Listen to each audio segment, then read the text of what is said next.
And so this is not an in-depth overview of the U.S. healthcare system. If that's what you're looking for, there are many scholarly articles written online by experts who go into exhaustive detail about all the intricacies of our extremely complex system. But fundamentally, it's not even that complex. It's pretty simple in that you can explain it in just a few sentences. And the first thing to know is that we spend twice as much per capita, twice as much per person on healthcare as do the other developed countries in the world.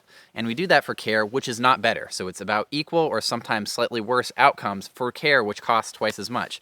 And that care is also not universal. And so these other countries are spending half as much money for the same quality care and able to give it to everybody. But here in the US, we have about 30 million people who are uninsured, including about 15 million who just lost it in the middle of a pandemic because they lost their jobs. And so that's the US healthcare system. And the reason for that is that here in the US, the goal of the healthcare system is not to provide high quality, universal care to the public at as low as price as possible, but is rather to make sure that the private healthcare industries, namely the hospitals, the pharmaceutical companies, the healthcare companies, and the medical equipment suppliers are able to make as much money as possible. And the way they do that is by charging people extra money who are sick so that they can get that extra money and give it to their shareholders while also reducing their costs by denying care to people that are sick and price gouging and a number of other things, which people in the US know what I'm talking about, but people who might be listening in Germany, which there aren't many, or Australia or Canada or other places around the world think that it shouldn't be this way, but this is how it is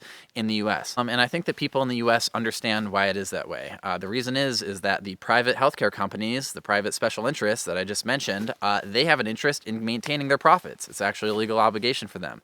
And so they'll spend a fraction of those earnings on going back into the system to make sure that any reforms which would cut their profits and thereby cut the public's costs and reduce healthcare expenditures and make the system more efficient, that those are blocked right away. And so they'll spend it on lobbying, they'll spend it on campaign contributions, and they'll grease the levers of power to make sure that they're operating in the way that they always have that continues to benefit them. And they own both political parties. And so the Republicans are totally in their pocket, and the Democrats are too, with the exception of maybe a couple of people who have started to emerge who are the reformers within the Democratic Party. And so that brings us to what I actually want to talk about in this video, which is reform and taking on special interests and taking on the establishment and what fundamentally is the mechanism or the driving force behind change. And so, as I mentioned, there are reformers currently within the Democratic Party. You probably know some of them. In Congress, there is the Squad, so that would be Alexandria Ocasio-Cortez, AOC, Ilhan Omar, Rashida Tlaib, Ayanna Pressley. Now we have Jamal Bowman. There's Cori Bush. There's Ro Khanna. There's Pramila Jayapal. There are a number of congresspeople in the House who got elected explicitly on running against the Democratic Party establishment, which is totally corrupt and bought and part of the problem, in order to institute reforms which the public demands, like Medicare For All and reforming the healthcare system. And so when I say that the public demands it, that actually might be an understatement, because approximately 2/3 of Americans, including about over 80% of Democrats and almost half of Republicans, support switching over to a government-run, universal, single-payer healthcare system, i.e. Medicare for All. And that's despite the fact that for decades and decades and decades, both political parties have been in opposition to it. And so despite the fact that no politicians or no national driving force has been out there pushing for this, the public itself is in support of it, despite the fact that there is no narrative that's been galvanized around it. And the reason for that is because many tens of millions of Americans have lived experience where they or somebody that they know or love has lost their insurance, has been gone into medical debt, has not been able to afford the prescriptions that they need, have been price gouged, have lost their savings, trying to afford health care. So now they're bankrupt and they're also potentially dying. So that's not a great system. And that happens to so many people that a collective narrative around change has already formed, but the politicians are in opposition to it. And that's because fundamentally there are two forces for change in the country. The first comes from the public, which demands change and then thereby holds their representatives accountable. So that would be the Democratic force. And then there's the undemocratic force, which does not want change because the current system is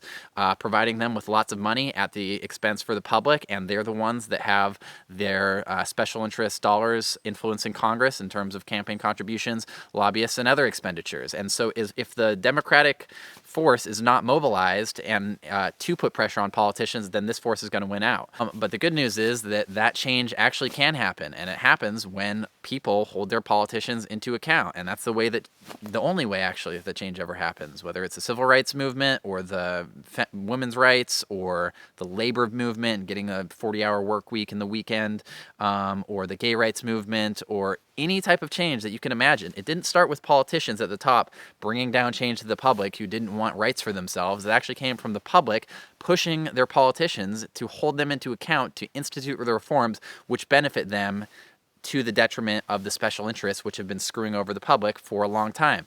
And that's always how it is. And so the good news is, insofar as there ever is good news in the middle of a global pandemic, that this is a galvanizing moment in terms of if people were to push for the reforms which are overwhelmingly popular, like a single-payer healthcare system, it would be very, very hard, and there would be a price to pay for any politicians that were to oppose that. As I already mentioned, we actually just elected a collection of young, vibrant, anti-establishment, reformist politicians who got elected on the promise to take on the Democratic Party and the special interests which control them in support of a single-payer Medicare For All healthcare plan.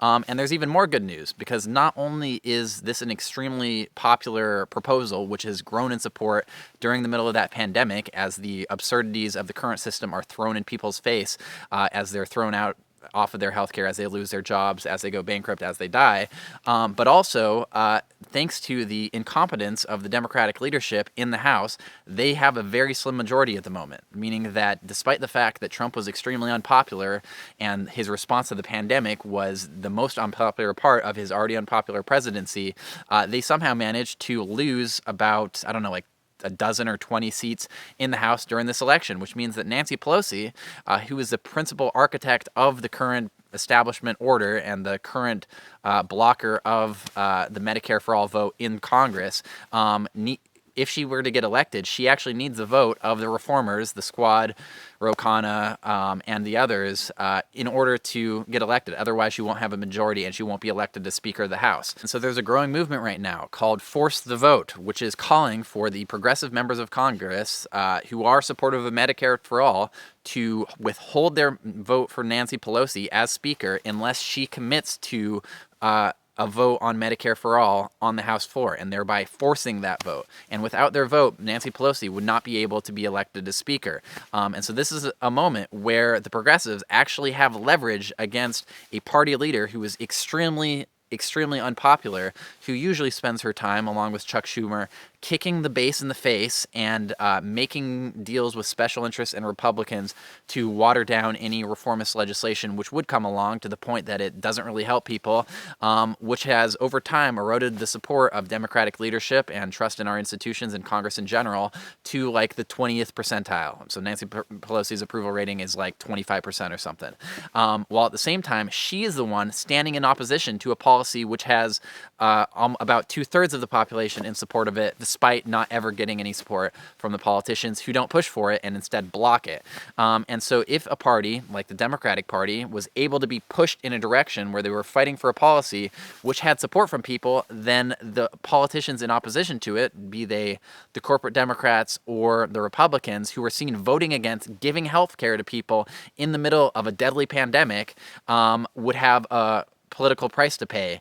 And it could get to the point where, rather than the Democrats losing all the time to extremely unpopular people, they could actually represent the people, do some good things, and benefit themselves. But right now, it is leadership that's standing in the way of that type of progress. And there is some argument by people that says that, no, we shouldn't push Nancy Pelosi on this because, it's better to play inside ball, and like if they don't do, like if they attack her, then maybe she won't give them this committee's assignment, or maybe this one amendment, which they might have got able to push through if they had played ball and like accommodated themselves to the system. Now they won't get that. And so we can't criticize them now. It's like, if you can't do it now for an extremely popular program during a moment where it's totally obvious to everybody that it needs to be done, and you actually have the leverage to do it, it's never going to be done. And so if politicians are trying to, like, this traditional story of a politician is, here we have an idealistic youth who wants to make change.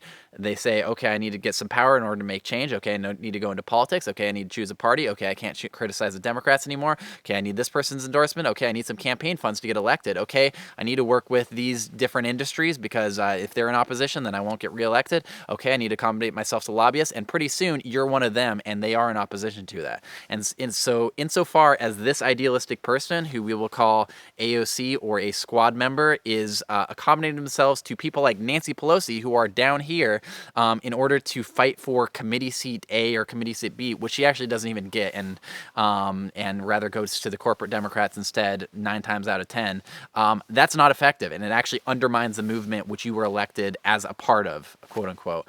And so if they're not willing to do it now, like, there is never going to be a better time for it. And people who argue otherwise either are arguing in bad faith or really don't understand how change actually comes or what the dynamics of the political system are.